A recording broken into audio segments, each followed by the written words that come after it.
प्रदेश सरकार ने जहां अनलॉक 5 के तहत 15 अक्टूबर से समस्त विद्यालय कुछ शर्तों के साथ खोलने का निर्णय लिया है। उम्मीद की जा रही है कि अब बहुत जल्दी समस्त विद्यालयों में नियमित रूप से शिक्षण कार्य शुरू हो जाएगा। इन परिस्थितियों में लॉकडाउन के दौरान सुचारू रूप से शिक्षण कार्यों के संचालन के लिए चली ऑनलाइन क्लासेस की समीक्षा की भी आवश्यकता महसूस हो रही है। आखिरकार जनपद में यह ऑनलाइन शिक्षण कार्य कितना सफल रहा, इसको लेकर सीएनई की मुख्य शिक्षा अधिकारी अल्मोड़ा HB चंद से विस्तृत वार्ता हुई। तो आइए जानते हैं ऑनलाइन क्लासेस की इस लंबी प्रक्रिया को लेकर क्या कहते हैं मुख्य शिक्षा अधिकारी हर्ष बहादुर चंद। इस बीच लॉकडाउन पीरियड में काफ़ी कुशलतापूर्वक माध्यमिक विद्यालयों ने ऑनलाइन क्लासेस का संचालन किया है। कैसे कैसे ये कक्षाएं चल रही हैं और क्या होने जा रहा है? सबसे पहले आपको भी बहुत बहुत धन्यवाद और नमस्कार। ऑनलाइन क्लासेस का जहाँ तक हमारे ज़िले में माध्यमिक विद्यालयों की शिक्षण व्यवस्था का प्रश्न है, ये हमने 26 मार्च से ही ये कार्यक्रम आरंभ कर दिया था। बहुत प्रोएक्टिव होकर के हमने इस पर स्टेप लिया था और इसके लिए मैंने सबसे पहले जनपद स्तर पर एक 42 टीचर्स की, जो प्राइमरी से लेकर के इंटरमीडिएट तक के टीचर्स थे, इनका एक पूल बनाया और इसमें मैंने 2 नोडल अधिकारी नियुक्ति किए थे। एक पाठक जी, SC पाठक जी GSC की प्रधानाचार्य, और एक UC पांडे जी पौधार के प्रिंसिपल साहब हैं, उनको मैंने नोडल अधिकारी नामित किया। और 42 टीचर्स जो डिफरेंट सब्जेक्ट के उत्कृष्ट शिक्षक थे हमारे, और जिन्होंने वॉलेंट्रीली इस परियोजना में काम करने के लिए अपनी सहमति दी, हमने उनका एक पूल बनाया और फिर उनसे ये कहा कि जो SCERT के द्वारा जो पूरे शैक्षणिक वर्ष का कैलेंडर जारी किया जाता है, उसके हिसाब से आप पाठ्यक्रम को डिवाइड करके उन संबोधों को के ऊपर आप वीडियोज़ बनाइए जो हमें बहुत इम्पोर्टेंट लगते हैं और जिनके हिसाब से हमारी शिक्षण व्यवस्था आगे चलती है। तो ये कार्यक्रम हमारा मार्च के लास्ट वीक में आरंभ हो गया था। इसके लिए हमने सबसे पहले इन वीडियोज़ को बनाया और इन वीडियोज़ की जो लेंथ थी वो 6 मिनट के आसपास थी। फिर हमें ये लगा कि थोड़ा सा वीडियो यदि लंबा होता तो वो अपलोड नहीं हो रहा था, तो इसलिए हमने इसको YouTube के माध्यम से फिर डिसेमिनेट करने का प्रयास किया। इसमें हमने BO ग्रुप थे, BO ग्रुप बनाया हमने।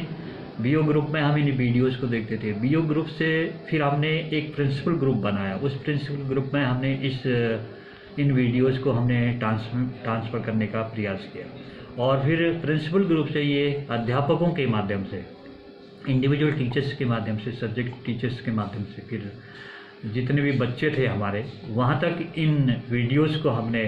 कम्युनिकेट करने का प्रयास किया। और इसके बहुत सारे करीब हमारे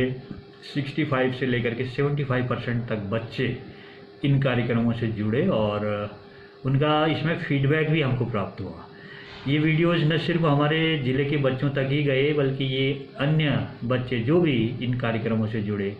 WhatsApp ग्रुप के माध्यम से, YouTube के माध्यम से, जितने भी बच्चे इस कार्यक्रम से जुड़े, तो उन सभी ने इसका फ़ायदा लिया और सभी लोग इसका अभी भी कंटिन्यूसली आज की डेट तक हम करीब इस पर 1500 के आसपास वीडियोज़ डिफरेंट सब्जेक्ट्स में बना चुके हैं और उनको YouTube के माध्यम से, WhatsApp ग्रुप के माध्यम से हम बच्चों तक डिसेमिनेट कर चुके हैं। और इसके काफ़ी कुछ सार्थक पैरेलल एक फिर दूसरा कार्यक्रम हमारे डाइट के माध्यम से चला। डाइट ने भी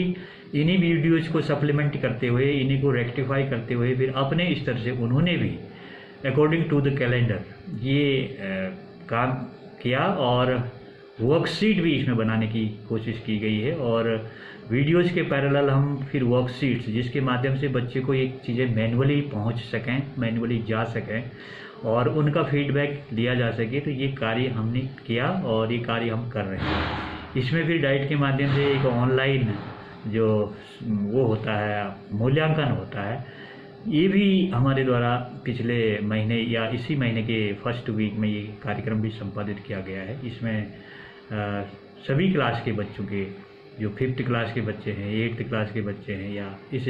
हाई स्कूल स्टैंडर्ड के बच्चे हैं, इंटरमीडिएट स्टैंडर्ड के बच्चे हैं, तो इनका एक इवैल्यूएशन भी इसमें हो चुका है और इसके काफ़ी कुछ परिणाम निकले हैं। तो इससे हम ये इस बात के लिए आश्वस्त हैं कि लॉकडाउन में भले ही हमें प्रत्यक्ष रूप से कोई फीडबैक नहीं मिल रहा था कि बच्चे पढ़ रहे हैं या नहीं पढ़ रहे हैं, परंतु जो ऑनलाइन जो हमारा इवैल्यूएशन हुआ उससे ये हमें मालूम हुआ कि वास्तव में बच्चे इस चीज़ से जुड़े हुए हैं और शिक्षण का कार्य कई टीचर्स ने कुछ पहल भी की, जो विशेष रूप से प्राथमिक सेक्शन के और अपर प्राइमरी लेवल के जो टीचर्स थे,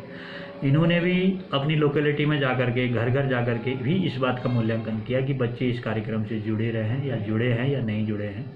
तो ये भी एक मूल्यांकन किया गया और ये भी एक फीडबैक का कार्यक्रम किया गया। इसी प्रकार एमडीएम जो डिस्ट्रीब्यूशन होता है प्रत्येक महीने अभिभावकों को विद्यालय में बुला करके टीचर्स के द्वारा एमडीएम किट जिस समय वितरित करते हैं, उस समय भी इन लोगों के द्वारा ये मॉनिटरिंग की गई कि भाई बच्चे इस कार्यक्रम से जुड़े हैं या नहीं जुड़े हैं, पढ़ रहे हैं या नहीं पढ़ रहे हैं। इसमें थोड़ा सा दिक्कत हमारे लिए आई थी कि कई जगहों पर बच्चों के पास स्मार्टफोन नहीं थे, और या स्मार्टफोन नहीं थे तो एक बच्चे के पास थे तो थोड़ा सा ग्रुप में उसको शेयर करके भी इसको पढ़ने की कोशिश की। एक तो स्मार्टफोन की हमारे पास कुछ प्रॉब्लम्स आई, तो उसको कंपनसेट करने के लिए हमने वर्कशीट के माध्यम से वर्कशीट डेवलप करके वर्कशीट के माध्यम से बच्चों को पढ़ने और उनका फीडबैक लेने की हमने कार्रवाई। तो वर्कशीट कैसे पहुंचाएगी सर? वर्कशीट हमने व्हाट्सएप के भी माध्यम से और इसी तरह से संचार माध्यमों के माध्यम से, और थोड़ा बहुत स्कूल्स में जब गार्जियंस आते हैं तो उनके माध्यम से भी हमने वर्कशीट्स बच्चों तक पहुंचाने और उनसे वापस कलेक्ट करने का भी काम हमने किया है। क्योंकि इस अवधि में अधिकांश विद्यालयों के कार्यालय खुले हुए थे, तो इस वजह से बच्चों से भी हमने ये अपेक्षा की थी कि जब भी कोई बच्चा किसी रूप में यदि विद्यालय से जुड़ सकता है, सोशल डिस्टेंसिंग का या अन्य जो एसओपी जारी हुई है उसका अनुपालन संपर्क में रहते हुए इंडिविजुअल कॉन्टेक्ट के माध्यम से, फोन के माध्यम से भी बच्चों के द्वारा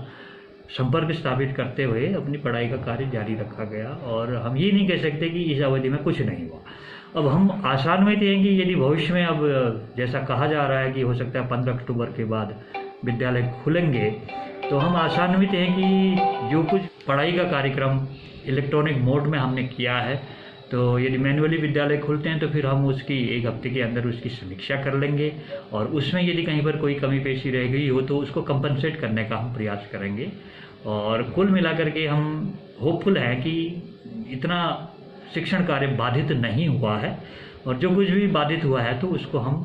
1 या 1.5 महीने के अंतराल में विद्यालय खुलेंगे तो उसको हम कंपनसेट कर लेंगे। ठीक है।